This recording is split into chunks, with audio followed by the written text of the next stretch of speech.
You have stumbled upon or perhaps intentionally ended up here at my podcast, Actual Leigh. No matter the path that led you here, I hope that you will hang out and join me for a truly enjoyable conversation. Let's get started. Hey everybody, welcome to Actual Leigh. I'm here with Daryl. We connected through Tyler actually, like last year or something. I think that's our connection point. Yep. And then we've been getting along infamously ever since. Um, so how you doing? Doing pretty well today. It's a Nice. beautiful day in Minnesota, windy and cool. I can handle it. Yeah. I'm guessing it's gonna get hot soon, right? Actually, we're supposed to get rain in the next couple of days, so Yeah. It's been like normally by now we should be not crazy hot, but like pretty warm at night and during the day. And it's been like in the 50s at night. So it'll get nice during the day, and then it's like at the 50s at night, and I'm like, I need my heating pad. I don't mind. I don't think it's the worst thing, but it's different. Um, yeah. Um, so the first thing I wanted to mention, because I want everybody to know, you've written multiple books, right? Not just the Spoon book. I've written books on doing card tricks and what else? Oh, dice games. I play a riverboat gambler, and before that, I used to go volunteer, at a local historic village, and I'd sit in the saloon and I'd do card tricks. I'd play dice games, and I'd show kids why you don't play cards with strangers. That's awesome. Uh, that's not, yeah, I don't, I can play Uno. That's about it for me. Yeah, so you have the first of your projects that I was exposed to was the Spoon book, which the Spoon book is a book about how to use spoons as a percussion instrument. Um, and I thought that was just so freaking awesome because I learned how to play spoons when I was a kid. I'm not like good at it or anything, but it is one of those things. And then once I learned it, I drove my mother crazy at restaurants, and so she'd sort of preemptively take the spoons off the table. And and then later, when I started going to the Ren Fair, I ended up getting these wooden thing. I think they're like Scottish, whatever, and you play in the same way as you do the Oh, spoons. And okay. um, except that how you hold them, you can get like more clickies out of them. But same Probably idea. So pulling. it translated pretty well. Yeah, I think that's what they were called. Okay. And so that was cool because I picked them up and went, "Hey, cool! I could do this." It's fun. So your book's on Amazon, right? Like self-published. Yeah. Called Yeah. Making and Playing the Musical Spoons. I thought, no sense in subtlety. Just here's what the book is. Right. When shit hits the fan and we don't have electricity anymore, that's going to be very useful. It's cool. So, and you have an IMDB. Yeah, that's the website. Yeah. So, because you do a bunch of acting like extras and stuff like that I was curious about like how you got into that. I've been a stage actor since back in high school, many years ago. And later, up here in Minnesota, I was in the Laura Ingalls Wilder pageant, where I played various characters. And about 10 years ago, I believe it was, somebody in the local city was doing a zombie movie and they needed extras to go be zombies. And I did that. And I realized, hey, you show up for one day, they film you, and a year later you get to see yourself up on screen, and that beats rehearsing for a month and a half and then 2 weekends of shows and being done. Yeah. Yeah, that is cool. I have a friend who is an extra in Game of Thrones, and it's kind of subtle if you're not really looking for it, but they actually blur out a lot of the extras in the scene so that it's just focused on the main actors. And so like I wasn't really interested in watching that show, and but my friend was in it for like 2 seasons, so I was like, I gotta watch it, gotta watch for the dork. And all the scenes he was in, he'd be like, "Oh, I'm right there," but you can't see me because they're blurred, you know? Um, and I probably would never have noticed that they did that if I wasn't actively looking for the person in the background, you know? I'll have to look for that now. No, Yeah. my big problem is they always cut my scenes, or they always, there was one movie called Summertime Dropout where they filmed a lot of shots with me in it, and then they said, "You big guy, why don't you go stand to the side and we'll run the shot again?" And that's the one they used. They didn't want me in the crowd, but on one of the scenes from the other angle, if you look on the left edge of the screen, you can see my shoulder. So I'm in that movie. They didn't quite cut me completely. Is it like you stood out too much? It was supposed to be young kids going to a concert, and I'm not really a young kid anymore. And so Oh they yeah. needed bodies, but evidently not my body. That's that's mean. Older bodies like to go do things too. No, I understand. I mean, I've done my own movies, and it's a matter of It's getting the aesthetic who right. works in the background. Yeah, I mean, if you're doing a certain scene, you need certain people, and if you have somebody wearing the wrong clothes or with the wrong look, it would throw everybody off. And so, sorry, but you're not working here. And Yeah. it's the way it is. The man who did that movie, he's done, I believe, 6 movies now, and I think you can see me in 3 of them. And otherwise, it's just the scenes I was in. They didn't work for one reason or another, and that's it. It's nothing personal. I like him. He always calls me up when he has another movie coming, so I can do it again. And sometimes you make the scene, sometimes you didn't. I've heard that Ryan Reynolds, who's his friend from Always Sunny in Philadelphia, did a cameo in the Deadpool versus Wolverine movie. The scene didn't work, and he cut his friend out of the movie because they couldn't use that scene. And that's the nature of it. Yeah. So, Yeah, it makes sense. I feel like American media is more sterile than a lot of foreign media. Like when you watch like British TV or TV from like Norway or whatever, the diversity of the people, and it's obviously still planned out, right? But it's the diversity of the people is way more in terms of like body shapes and clothing styles, and you like unless an American TV show or movie or whatever specifically about poverty, a lot of times you just aren't going to see people in different socioeconomic groups unless there's like a plot line that involves that. You're not going to see that in the background as much. yeah, And I've gotten this point where I don't watch very much American media because of the fact that it feels so um, oversimplified and then also very sterile. And independent stuff less so, obviously, but yeah, I just foreign stuff is more realistic. Like I can see actors that look like people I know, or and it's like it's just more enjoyable. It's easier for me to kind of like believe in those characters because of that. yeah. That's a good point. I mean, they're not. In Britain, the whole old homely detective, either a man or woman who just happens to solve crimes. What do they call them? Cozy mysteries.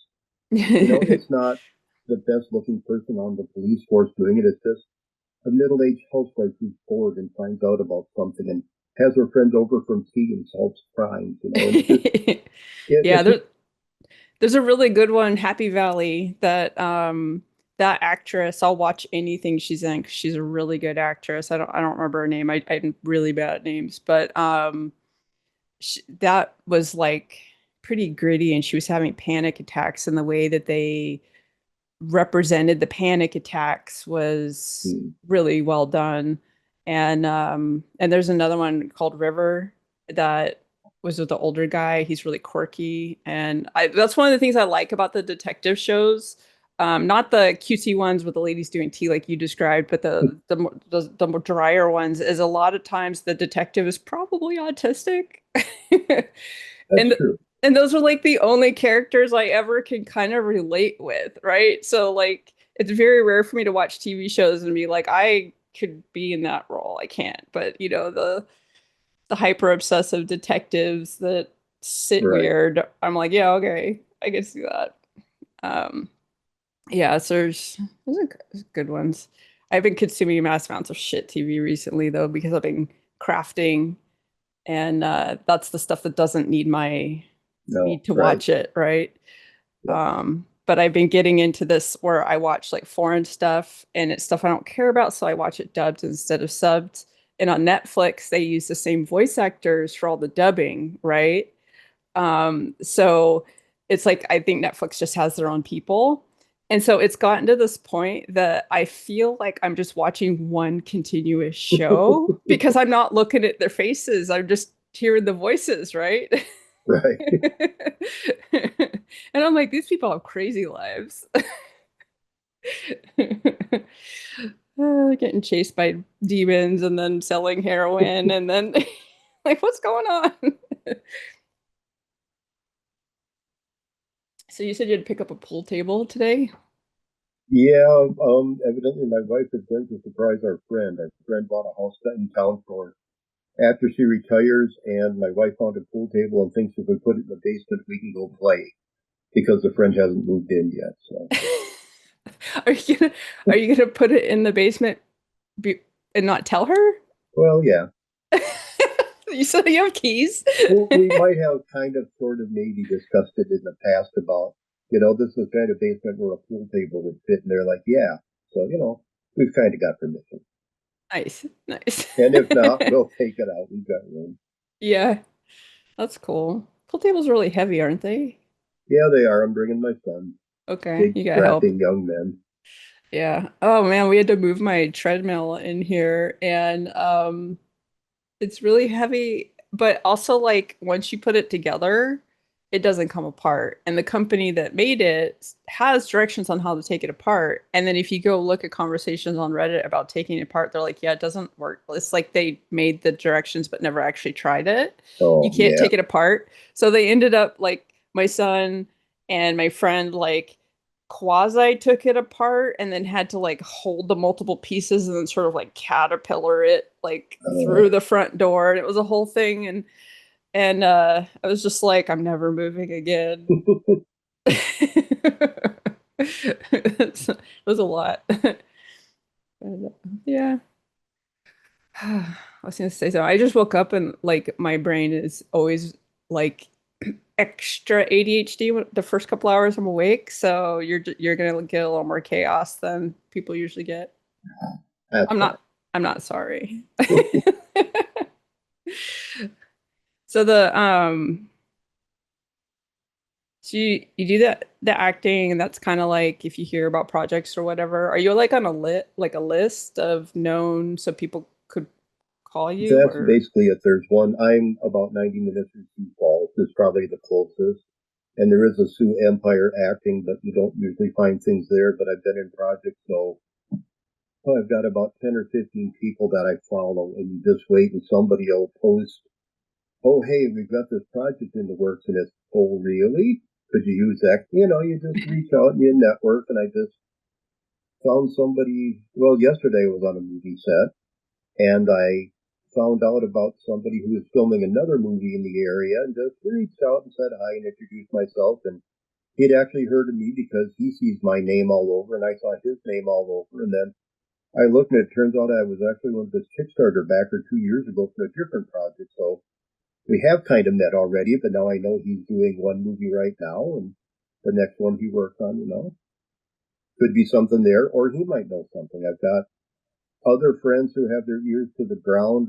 Somebody did a film up here a couple of years ago, a trio of films about the Dakota Uprising, the Dakota War, and he's coming up to do another one. And I know that because of another connection I have that I've worked with, who happen to be friends with him. So he's letting me know and keeping, me updated on when they might get here and who I might have to reach out to. And it's just a network. You share info and, he and I are pretty much up for the same role. He's a little older and skinnier and better looking an Australian, so he's got a cool accent. We're kind of both going for the, older middle-aged gentleman. But if he gets it, that's fine. If I get it, that's fine. It's cooperative. It's not competitive.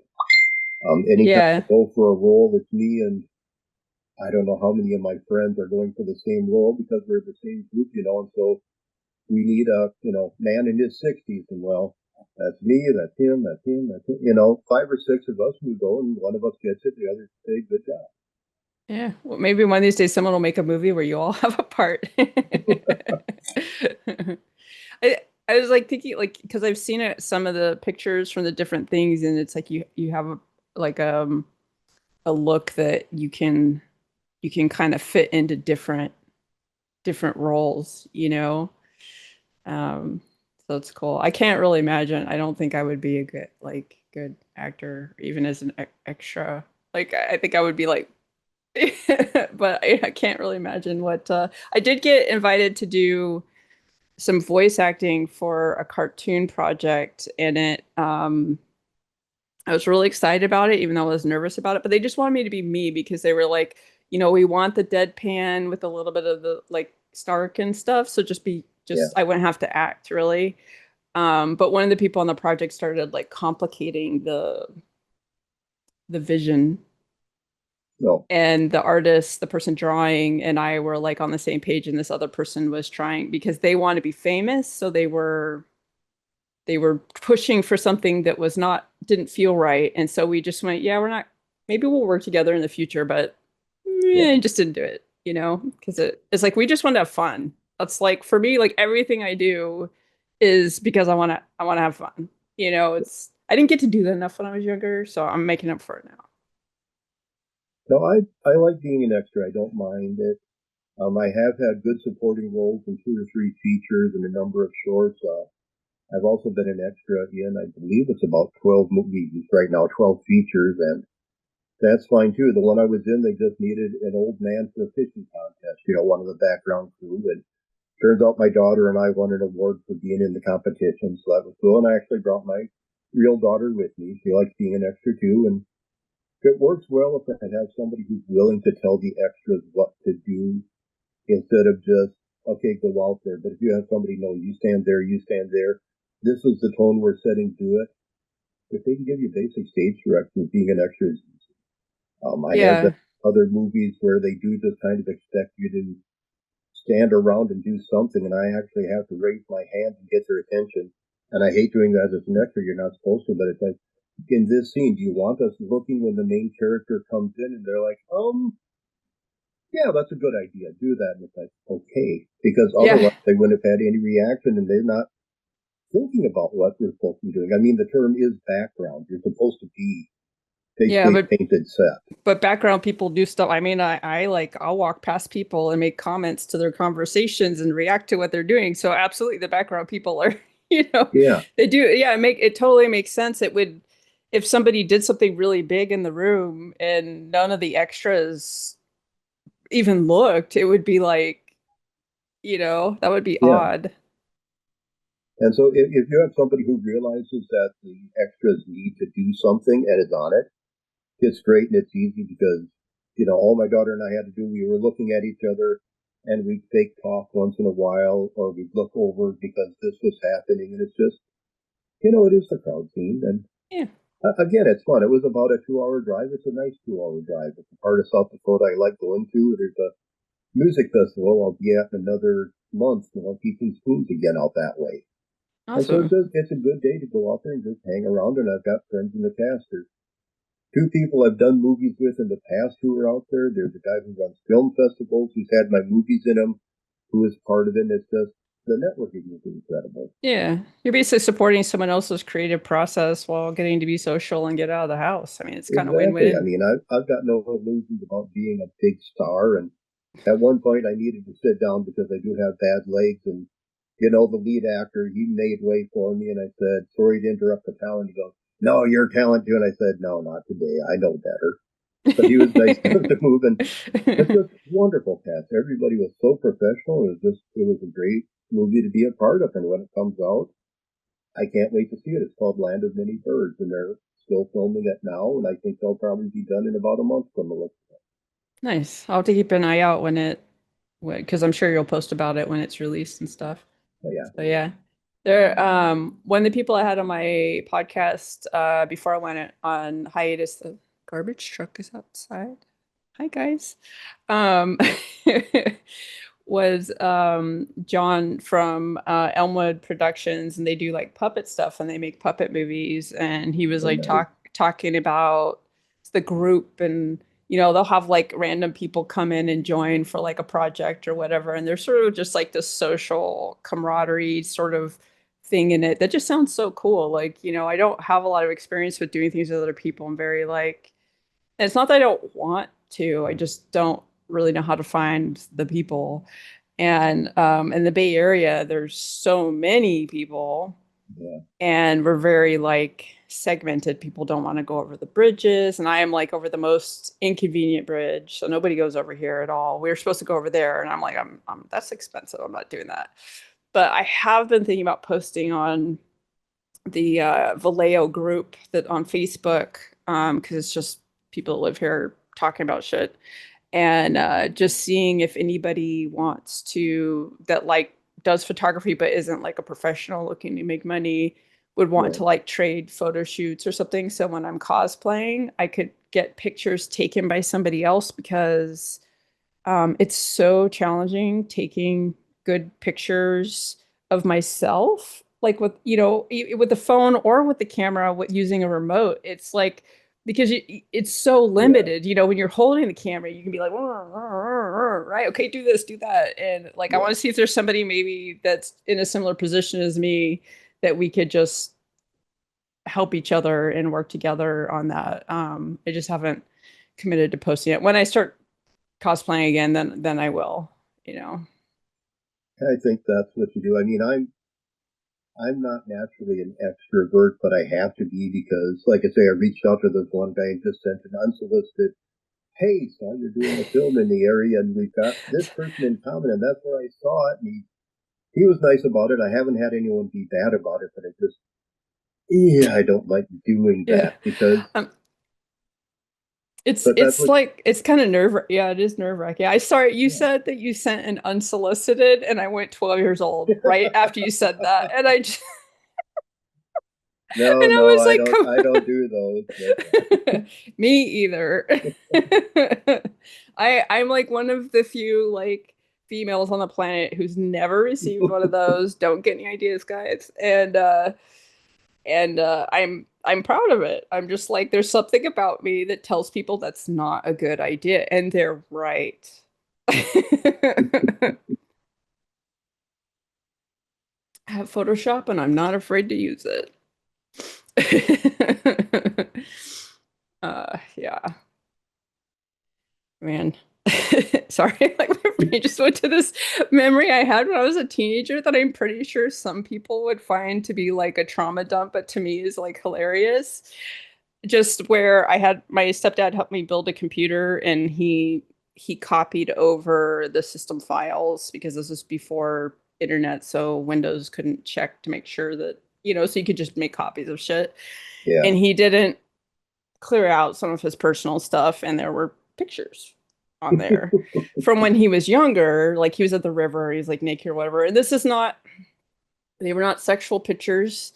I grew up, my parents were like that post hippie, um, like, in they were like graduating high school in the 70s. So they Right. liked to hang out and play frisbee and smoke weed and go to the river. And everybody ran around naked. And so I grew up around adults being naked. So a lot of people think that that's bad or dangerous or perverted or whatever, but nudity is not inherently problematic or sexual or whatever, right? It's just the body. So I grew up with this. I'm actually very glad that I did because I feel like I have a healthier relationship with nudity in general. But Right. so he left these photos, forgot they were there, and I didn't like him very much. He was a dick. So my response was to Photoshop them. I had like Photoshop version 3 or something, and I was had been in this. I was at that age. I was like 14, so I was kind of just perverted anyway. So I had gone through and like removed the Little Mermaid's top and these other kind of ridiculous Oh, things. And so I went and like Photoshopped these pictures of him and like gave him like tentacle penis and other things, and then gave him the photos. And he just was like, looked at them and he's like, I should be really angry at you. He's like, but they're so well done. Like, he's like, he's like, I didn't know they were on there. I'm sorry. And I'm like, this is my payment, like my revenge. Okay, now we're even. You made me see that shit. Yeah. I wish I'd stuck with it. I just get like I do things and I get bored and I move on to the next thing. I probably could have been pretty good at photoshopping if I had not been like, oh, what's that?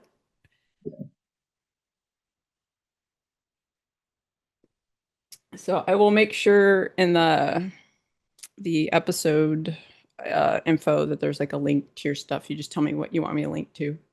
All right. Yeah. That way you guys can, check it out and learn how to play some spoons or do card tricks. I think I would need in-person instructions for card tricks. I'm not good at learning through visual medium. I gotta do the hands-on in-person Right. thing. Well, my card tricks are very basic because I don't have good sleight of hand for one thing. And for another, where I do them is at a place called History Fest in Mankato, Minnesota. And every year, all the area fourth graders, so 10-year-olds come in, and we'll have up to 3,000 kids over 4 days come Wow. through. And I sit in the saloon and I play my gambler and I show them card tricks. And the thing is, since it's that many kids and that young, they have no attention span. So the tricks have to be quick to bang, and there's the trick. It can't be okay, now you do this and you do. Nobody has the attention span. And they have to be clean. They have to, there's nothing you can catch me doing because I'm not doing anything. Because with that many kids watching, they'll see it, and they have seen me in the past. And also, it has to be repeatable. And so mine are very basic. And when I tell you the secret behind some of them, I've had people get so angry because they're like, "Really? That's all? That's all I'm doing? There is no." It's misdirection. I talk a lot, but I Yeah. mean, I do the trick, and I do this, and I do this, and I do that, and I say, "And there's your card," and they're like, "Wait, what?" Yeah. And it's Because our brains trick us and distract us and it is. yeah. And I I tell, I took my son to see Penn and Teller live and that was so much fun. That was really cool and I love that they show us the tricks, you yeah, know. It doesn't ruin it for me at all. Like I think it enhances it because it's. and I tell them the educational part is, no, of course, it's not magic. It is a trick, but it's a trick where I know what I'm doing and you don't. And anytime that happens, if you're playing cards with somebody, they can do stuff you'll never even think to look at, and they'll clean you out, and they'll never know what happened. Yeah. And that's what my tricks are. And so the educational part is, don't play cards with strangers. Stay in school. But it is an awful lot of fun, and I probably got about 15 really good tricks that I can just snap off in a row. And like I say, I've only been caught once or twice over the years on ones that I don't usually get to because I don't let the kids stay long enough to see those tricks. Yeah. That's cool. I bet they say crazy stuff sometimes too. Just the chaos of children. Yeah. But no, History Fest is fun. I mean, our whole family does it. My wife is Lucretia Borgia and talks about, her life and everything going on. My oldest daughter has kind of a floater, does whatever. My sons have been Huck Finn and Tom Sawyer for years, and they're finally 6 feet tall, so they still run the kids' games, but then they're also a plague doctor and a pirate wandering around and helping people.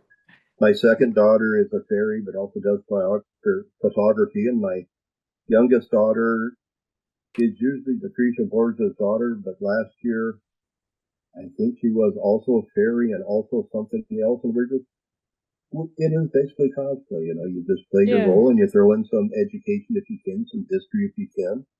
It's a that's so great thing to be fun a part of. to be able to do it as a family too. My son was born like a cranky old man, and every time I tried to get him to do anything, he'd just be like, so the only things we really ever did together where he really had fun there was a couple of conventions like we went to BlizzCon and Fanime and stuff, but that's about it, and that's okay. But otherwise he's just like I'd be like, we could do this. He's a little more now that he's married and his wife has helped him like relax a little bit, but he's still like that. She kind of has to drag him out. It's funny, but no, if there's D&D involved, he'll be there. Um, Yeah, so it's interesting because a lot of the stuff that you're talking about, like in terms of like events and stuff, so they're all very like historical based. Mm-hmm. Um, and I'm sure we have some of that here, but there's not a lot of it. It's like everything is more like future focused, like with the Makers Fair, um, which is all like, stuff that people are making. Some of it's just like crafty stuff, but some of it's robots and other Yeah. things. And um, so it's just kind of interesting, different, slightly different like culture. Um, and the Dakota War, is there another name for that? Well, it was Dakota Uprising too. It happened in 1862, I believe. So it was during the Civil War, and they had already moved the Dakota onto reservations, and the government stopped. Well, a couple of the people in the government stopped giving them the rations and giving them the money, and they were starving, and they were trying not to do anything. And um, one of the traders at the fort was notoriously noted as having said, "Let them eat dung," and that was shortly before everything went bad, and they killed some settlers, and they tried to reclaim some of the land, and the army finally had to take care of them, and it was kind of a nasty history, but they were provoked into it. Basically, they were trying to Yeah. live by the rules, and things just kept getting worse and worse and worse, and it was finally, no, we can't do this. And it was just a small group, that led the uprising, but then they Yeah, had to make time. it's basically like, I mean, most pretty much all the native tribes and stuff were in an abusive relationship with the settlers or the people that came in and were running things because Right, they never it's like no matter what they did they couldn't do anything right because the rules were always changing. But I'm right, guessing that like because you're in the area where it happened, it's it's a more defined part of history, whereas like for me it was probably just sort of grouped into the atrocities that happened and the way that we covered the history and stuff. So there's, right. I've like when I was in middle school or junior high, technically, one of the local tribes did come to our school and talk to us about things, kind of tell us their history and how they feel about Thanksgiving and Thanksgiving, which is what I started calling it that and pissed my parents off, and I never stopped calling it that. Like I just went, I don't like it. We're not doing that anymore. Um, but there wasn't like a lot of like history class teaching or really a Right. lot of local conversation. There's more of it now, but it's kind of up for debate how much of it's legit because there are people taking advantage of the fact that the government's trying to do the right thing. So Right. there's some messes there. I didn't actually learn a lot of that growing up either. I started out 100 miles east of where I am now. And I'm basically, like I say, by Walnut Grove, where Little House on the Prairie took place. But, well, what's set for the TV show, one of the books was written there. But moving out here, we're 10 miles away from Lake Chetek, which is where one of the first incidents happened in the Dakota War. And there was a lot of nastiness, but there's been a lot of reconciliation in about. But when we moved out here, we went past a place called the Jeffers Petroglyphs, and that's about 20 miles the other way. There are rock carvings that go back possibly 10,000 years on an outcropping, and people still come by and leave offerings. And I volunteered there for a number of years, and I mean, we had Dakota elders, Lakota elders, Crow elders, others come out and talk to us and give us information. And it was such a wonderful thing. I mean, I got to take place in a couple of sweat ceremonies led by a Dakota elder. And that's Yeah. something I'm always going to cherish because the person running the site was actually part Native. And so he understood and he resisted everything they were trying to do to commercialize it. And it's like, no, this is a holy site. We have the building here, but this is a sacred place. And so because he was willing to do that, he had so many people willing to help him and come out and do things. That's And cool. it's very spiritual. So right out on the prairie, and it's just, as I say, it's where some red quartzite outcropping is exposed, and they're just carvings all over. I forget the final number. It's over 4,000, I believe, that they found. And Yeah. people coming by over the years.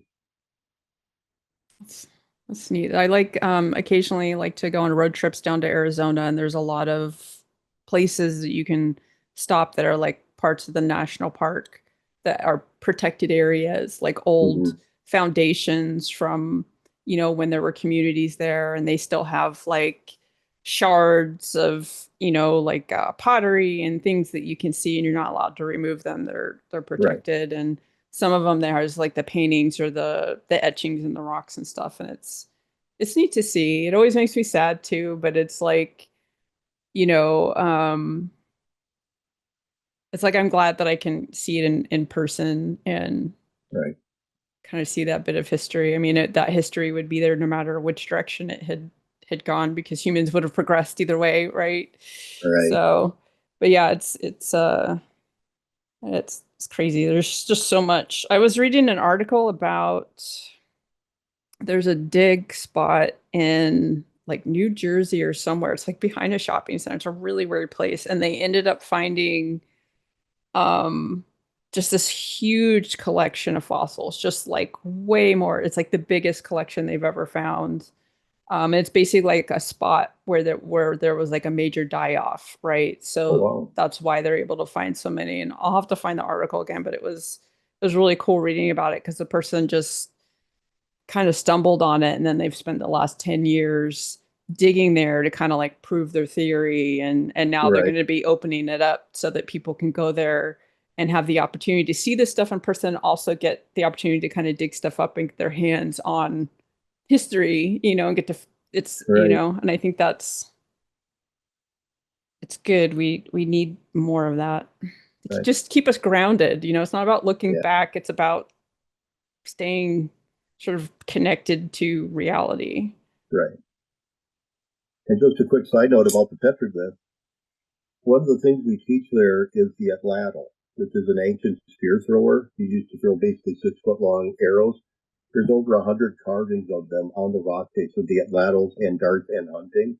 Hmm. And so they taught it there, and that's the first thing I learned, and that's something I became an instructor of. So if you ever want to know how to throw spears at buffalo, I can teach that.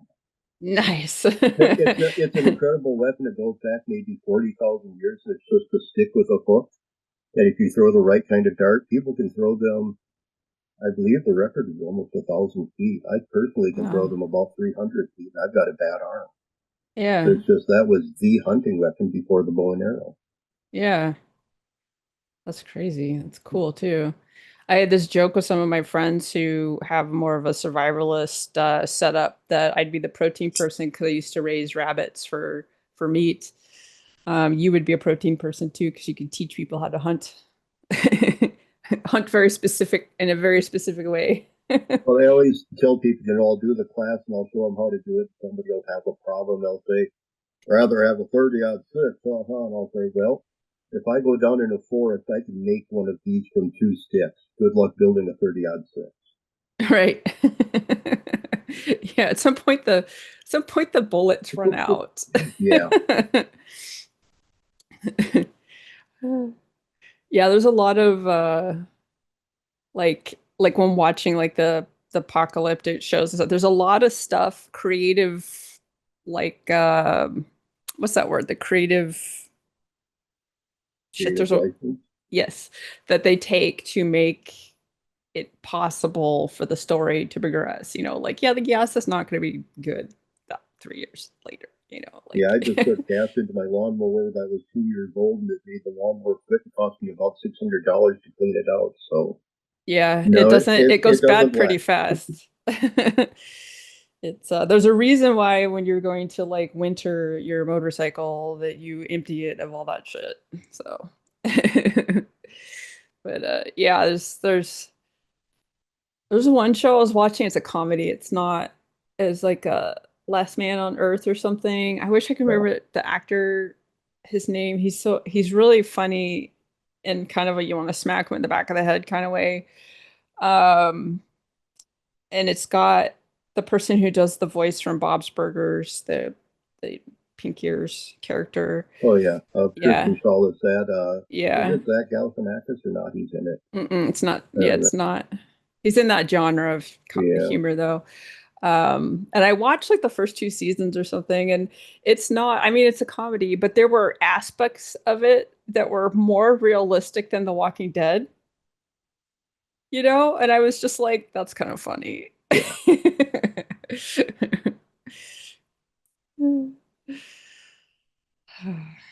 So do you have like a TV series that you really have enjoyed over the years? Not too much. I'm not a sit down and watch it. I'm more of a, turn on pseudo TV in the background and listen to One Piece and pay attention every now and then if it's an episode I haven't seen or if I like that part. But Yeah, in the I same don't, way. I don't like to follow it usually. I don't know, just never really got into it that much. And I don't know if it's the attention span or just, well, there were some shows I like and then they start trailing off in quality and then they never replace them and the new ones aren't worth it. It's just, Yeah. There are very few that I feel are cohesive basically because most shows start kind of rough. So yeah, once they get, I'm always forgiving in the beginning, and then there's just not very many that stick with it. And most, yeah, for me, I'm the same with TV that it's really just it just helps me focus on what I'm doing to have the background stimuli, right? right. So yeah, there's like a couple though. Like Better Call Saul was pretty well done, pretty much from start to finish. Was like, and I actually would be watching it. I would stop what I was doing and watch it and be like, this is not a crafting show.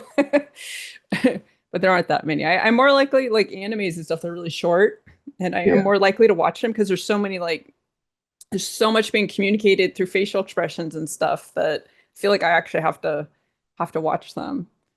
Um, have you watched 'cause you mentioned One Piece. Have you watched Dan Dan Dan or Dan to I Dan? haven't, I It's haven't so really, but I might have to. it's stupid. It's so funny.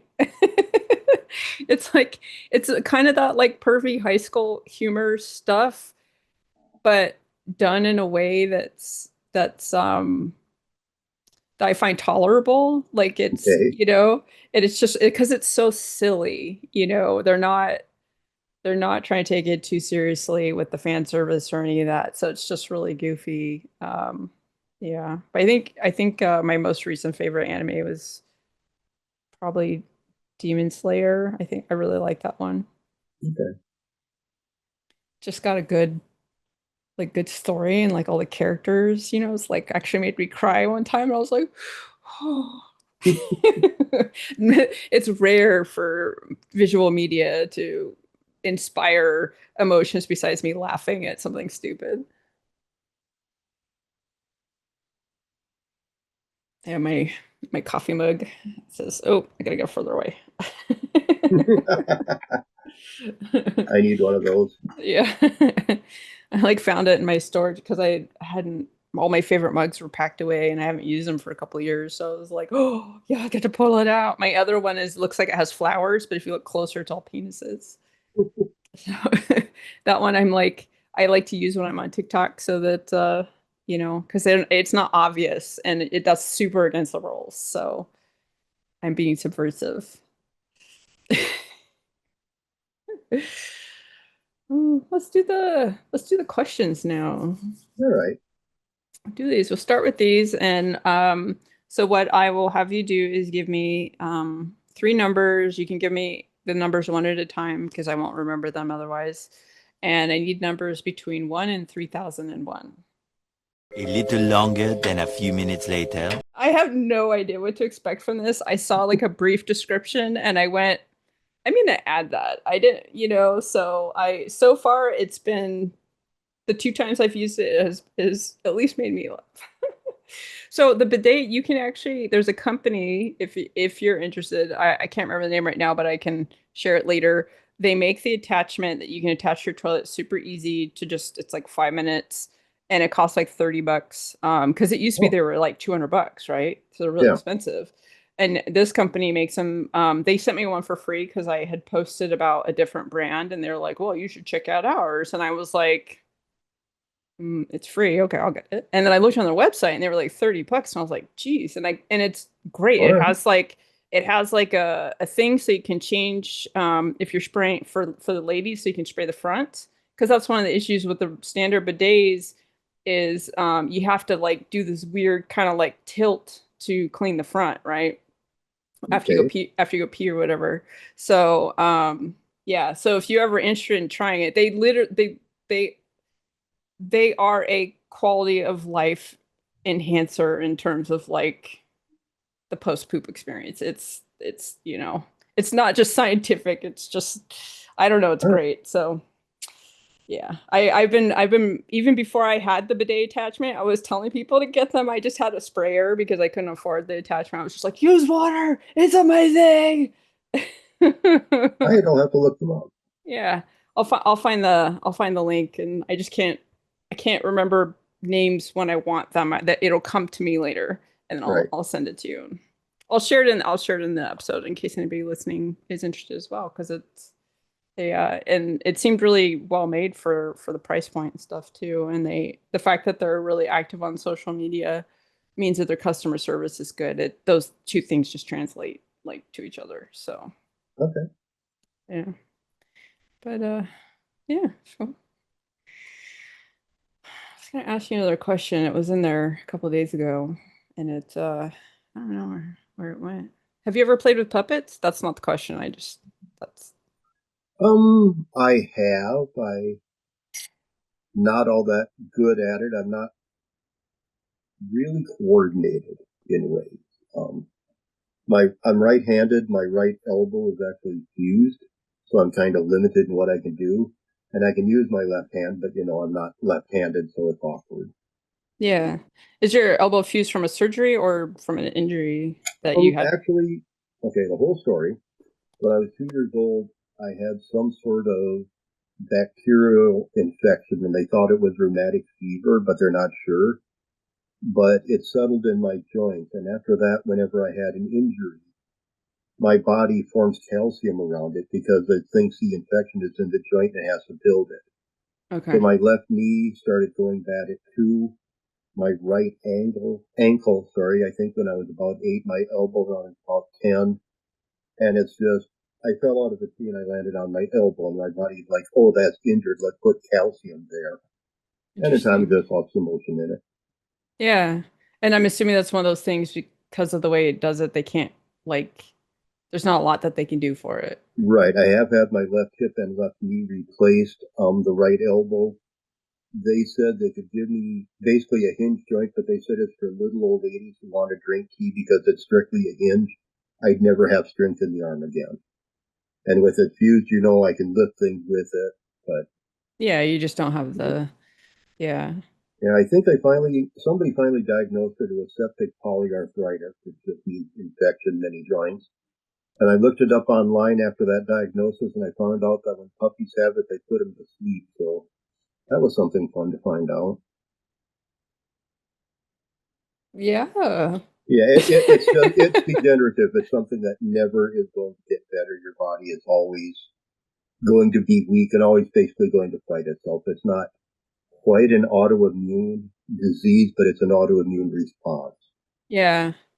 It's fascinating all the different ways that the body misbehaves that we don't really have like a good grasp on yet. Right, It's like we have the ones that are like, okay, autoimmune and blah, blah, blah, but like I run into that with my health stuff that like I'm very reactive to a whole bunch of things in the environment, but there are no tests that show that reaction, which to me tells me that we just simply haven't found the mechanism in the body that is doing the reacting yet, so we can't test for it, right, right? It's not that it's like an invisible reaction. That's just something we haven't learned yet. right, Um, so it's, and I hope like those things will come quickly because I think partially just because I think it's really interesting, but also just to be helpful with all the shit we have in our environment to know.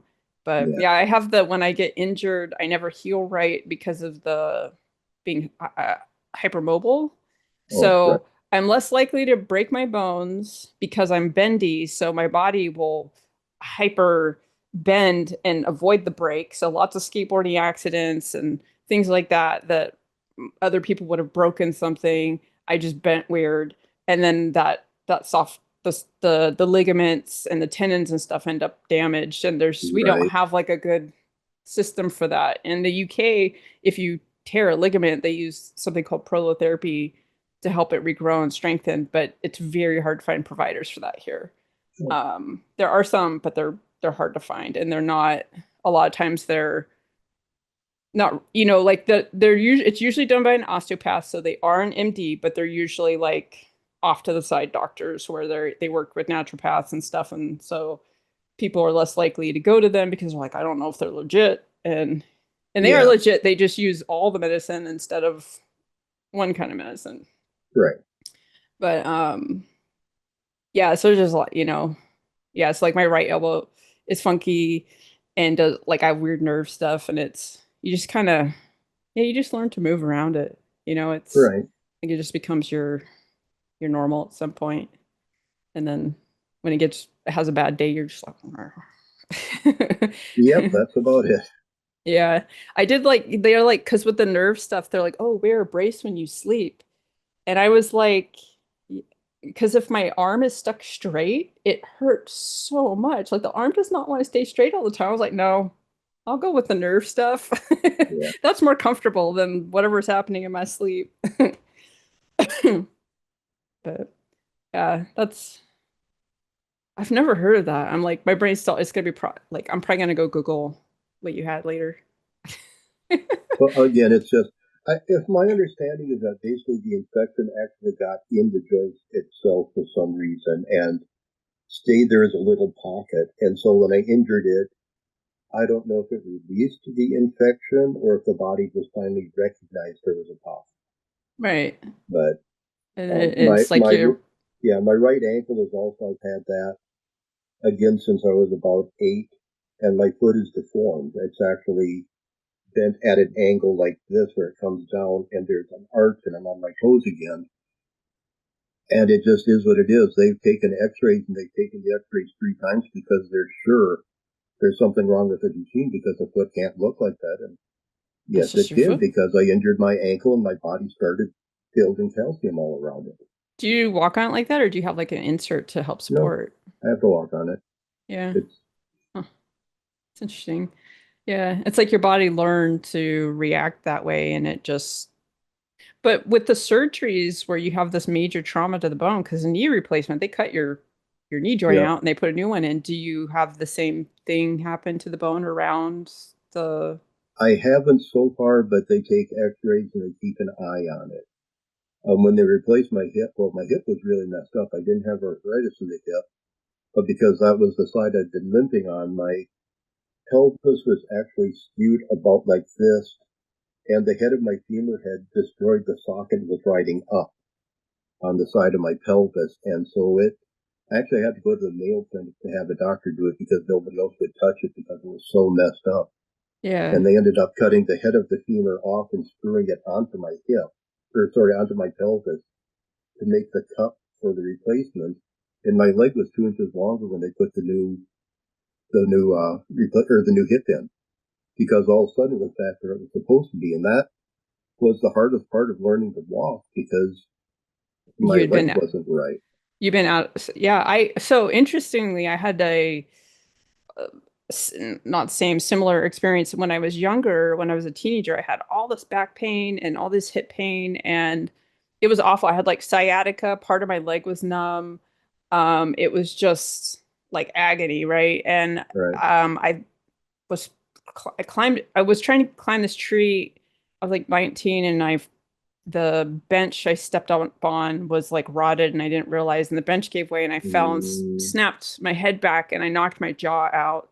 So I went to the ER to see if they could help me put it back in, and they suggest I go to an osteopath. So that's how I ended up finding a doctor that did all this stuff. And when I walked in to get my jaw put in, because it was like this, right? It's like stuck. She looks at me and she goes, I could fix your jaw probably in like 2 visits, but you are jacked up. Like you have other stuff going on. And I was like, yeah, well, I've been in a lot of pain for a while, you know?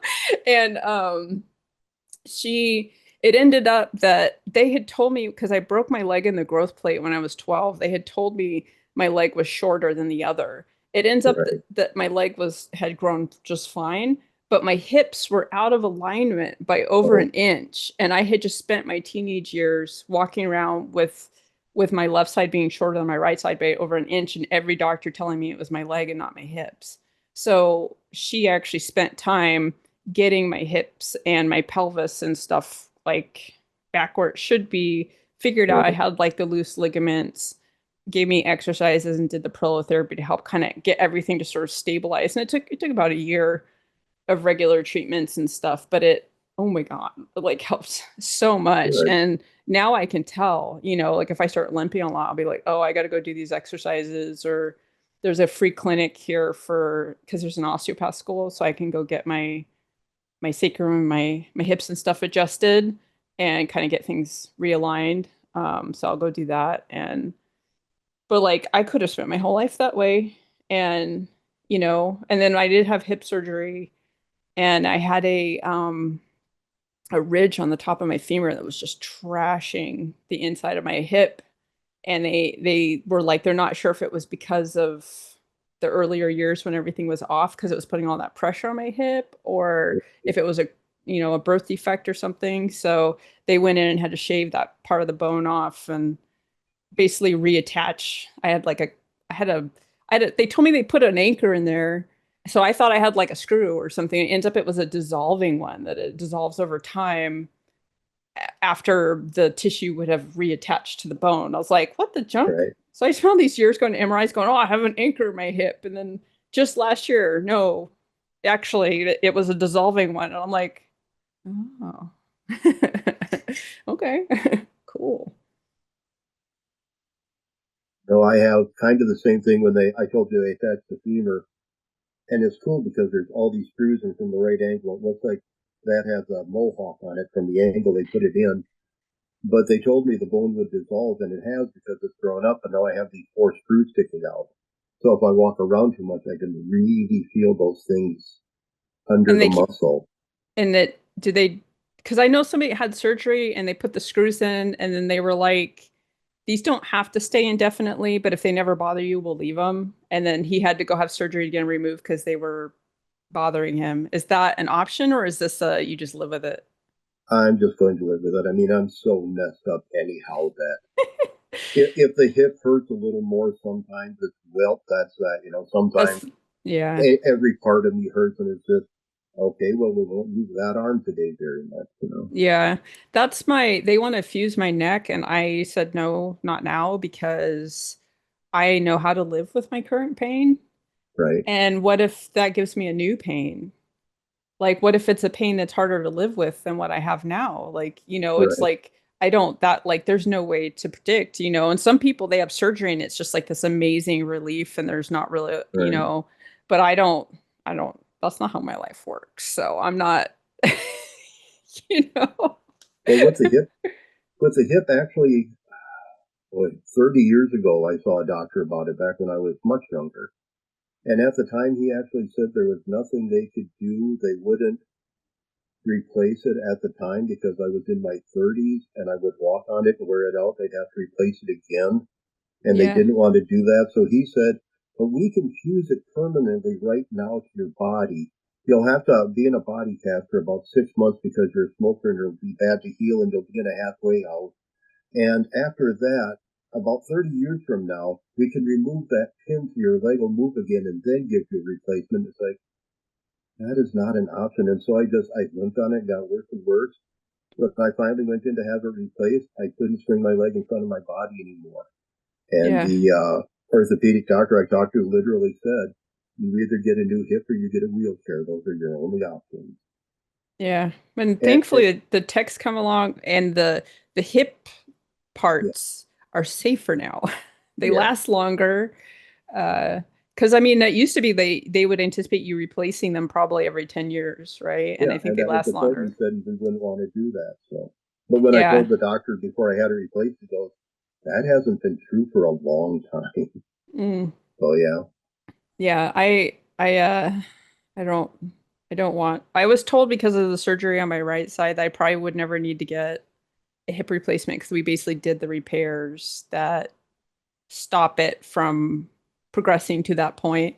But now my left side has tears and they want me to, they're like, oh, just do the physical therapy. Like tore last year just randomly. I didn't do anything to earn it. It just went, I'm going to tear. And then I had like 3 months of like where I would like turn and then I would almost fall over because I couldn't hold my weight up. And then the inflammation got better, my range of motion got better, and it just catches sometimes. So I'm like, when it starts catching, because the right side, what made me get the surgery was that when I would go for walks, I used to walk like 5 miles a day. After about 2 miles, I couldn't. couldn't move the hip or my leg front to back all the way Right. anymore. I was taking this like little tiny step and it would just happen every time. So I was like, okay, it's time to get fixed. So when I start feeling that, then I'll be like, hey, can we fix that? And then maybe I won't have to worry about replacement on either side, but Yeah. we'll see. I don't really wait. The body do what the body do.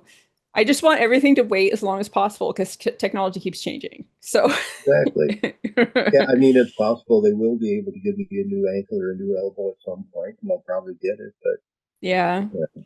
And there's But some if cool not, I've lived with this body for 65 years now. I'm kind of used to it, and yep. Yeah. Hopefully it just will not. hang in there a little longer. Yeah. Yep.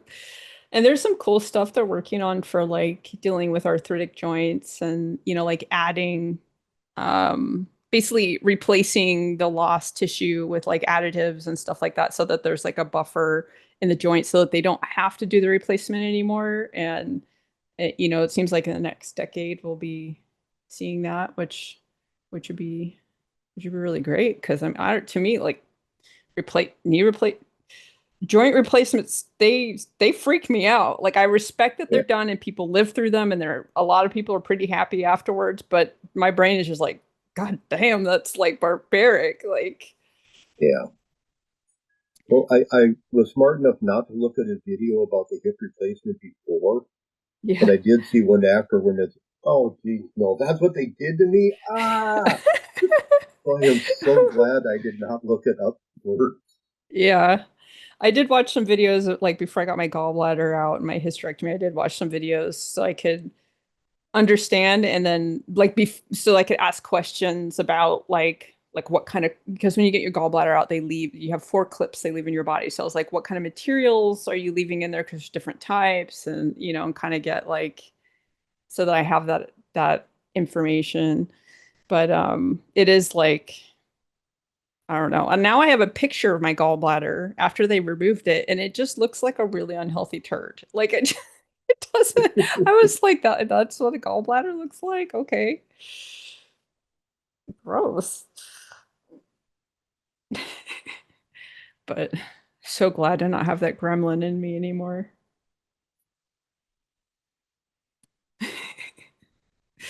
Just yeah. That's what like most people they have like gallstones and it's a whole other experience, right? Because gallstones are they can be really painful when they block your ducts or whatever. And but I didn't have the gallstones. I just had like a misbehaving gallbladder that was basically Right. throwing tantrums, and it literally sometimes just felt like there was a gremlin trying to eat its way out of my rib cage, and I was just like, it was one mozzarella stick. Calm down, like. Like, come on, it was like my first one in like 5 years. So that's I've been lucky. My organs have been okay. It's just my joints that I have troubles with. So I yeah. am kind of thankful for that. Yeah. I don't have like, I have arthritis in my neck, but I don't have arthritis really anywhere else. And I'm really glad for that with all the things happening in my body and all the weird pain things I have maybe that part of aging will come a little bit later for me.